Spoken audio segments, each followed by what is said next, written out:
السلام علیکم ورحمۃ اللہ وبرکاتہ۔ امید کرتی ہوں آپ جہاں ہوں گے خیریت سے ہوں گے، اور میری دعا ہے ہمیشہ آپ کو اپنے سامان میں رکھے، آمین۔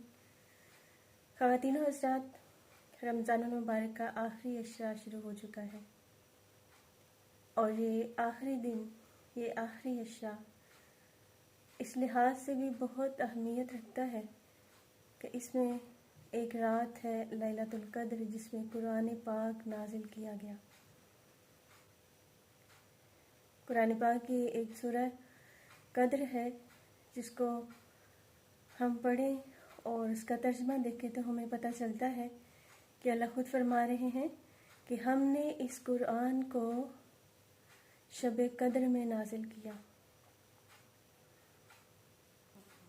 یعنی قرآن وہ پاک کتاب ہے، وہ پاک کلام ہے جو سب سے عظیم ہستی، سب سے بہتر ہستی اللہ کی طرف سے نازل کیا گیا، اور سب سے بہترین انسان حضرت محمد صلی اللہ علیہ وآلہ وسلم پہ نازل کیا گیا، اور سب سے بہترین مہینے رمضان میں اور سب سے بہترین رات لیلۃ القدر میں نازل کیا گیا۔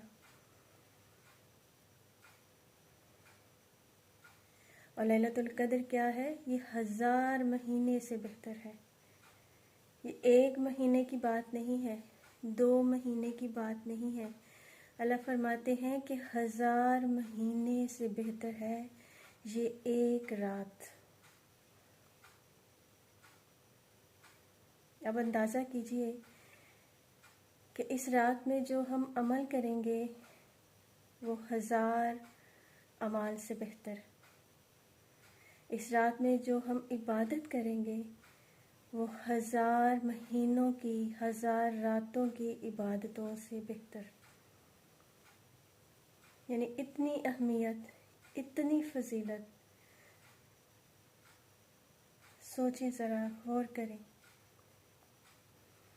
کہ ہر عمل، ہر عبادت اس کا ثواب دیکھیں، اس رات کی اہمیت دیکھیں کہ 1000 مہینوں سے بہتر ہے وہ رات جس میں روح الامین اور فرشتے اترتے ہیں، اور یہ رات جو ہے طلوع فجر تک سلامتی ہی سلامتی ہے۔ یعنی یہ وہ رات ہے کہ آپ عبادت کرتے ہیں تو فرشتے اترتے ہیں، جبریل امین خود آتے ہیں، اور یہی وہ رات ہے جس میں فیصلے کیے جاتے ہیں، پورے سال کے فیصلے کیے جاتے ہیں انسانوں کے بارے میں۔ تو پھر کتنی اہم ہے یہ ایک رات، اور ساری کی ساری رات ہی خیر و برکت کا باعث ہے فجر تک۔ تو اس لیے ہم نے اس کو آخری عشرے کو بالکل بھی ضائع نہیں ہونے دینا، بالکل بھی غفلت نہیں کرنی ہے۔ ہم نے اس رات کو تلاش کرنا ہے، اور آخری طاق راتوں میں تلاش کرنا ہے، خاص طور پر جو 21، 23، 25، 27 اور 29 کی رات۔ ہم عام طور پر یہ کرتے ہیں کہ باقی ساری راتوں کو ضائع کر دیتے ہیں اور صرف 27 میں کی جو رات ہوتی ہے اسی میں عبادت کرتے ہیں۔ ایسا نہیں کرنا، کیونکہ ہمیں نہیں پتہ کہ ان میں سے لیلۃ القدر کون سی ہے، کون سی رات ہے، ہمیں بتایا نہیں گیا ہے، لیکن ہمیں یہ حکم ہے کہ ہم اسے آخری طاق راتوں میں تلاش کریں۔ تو اس کے لیے ضروری ہے کہ ہم اس کا اہتمام کریں۔ اس کے لیے ضروری ہے کہ آپ دن میں چونکہ روزے سے ہوتے ہیں تو تھوڑی دیر کے لیے قیلولہ کر لیں، اپنا تھوڑا آرام کر لیں، اپنے گھر کے جو ضروری کام ہیں وہ کریں، جو ایکسٹرا کام ہے وہ آپ نہ کریں۔ تھوڑی دیر کی نیند ضرور لیں تاکہ آپ فریش ہو جائیں، اور پھر عشاء کی نماز سے پہلے آپ ایک دفعہ باتھ ضرور لے لیں، اور اپنے اچھے سے اچھے کپڑے پہنیں، خوشبو لگائیں اور اللہ کے حضور کھڑے ہو جائیں۔ اپنے گھر والوں کو، اپنے بچوں کو، اپنے ہمسایوں کو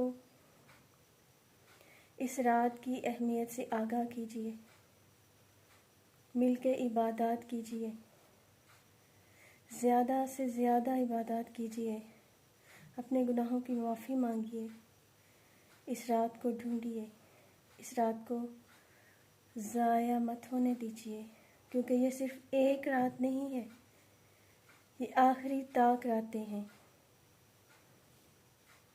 تو لیلۃ القدر کو ڈھونڈیے، اسے تلاش کیجیے، اسے فائدہ حاصل کیجیے،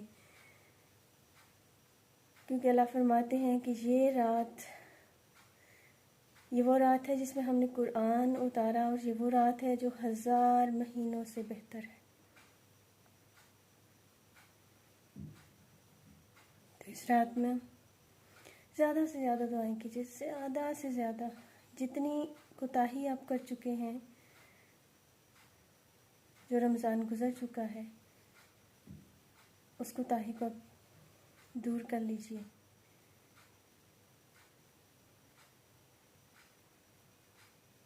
کیونکہ ہم نے اس رات سے فائدہ اٹھانا ہے، ٹھیک ہے؟ اپنی دعاؤں میں ہمیں بھی یاد رکھیے گا، سب کے لیے دعائیں کیجیے، اپنے ملک کے لیے، اپنے عوام کے لیے، لوگوں کے لیے، اپنے ماں باپ کے لیے، اولاد کے لیے، اور زیادہ سے زیادہ صدقہ و خیرات کیجیے۔ اللہ اس رمضان میں ہماری جو بھی ٹوٹی پھوٹی عبادتیں ہیں ان کو قبول و منظور فرمائے، اور ہمارے گناہوں کو معاف فرمائے، اور ہمیں ہمیشہ سیدھے راستے پہ رکھے۔ اپنا بہت سا خیال رکھیے گا۔ السلام علیکم ورحمۃ اللہ وبرکاتہ۔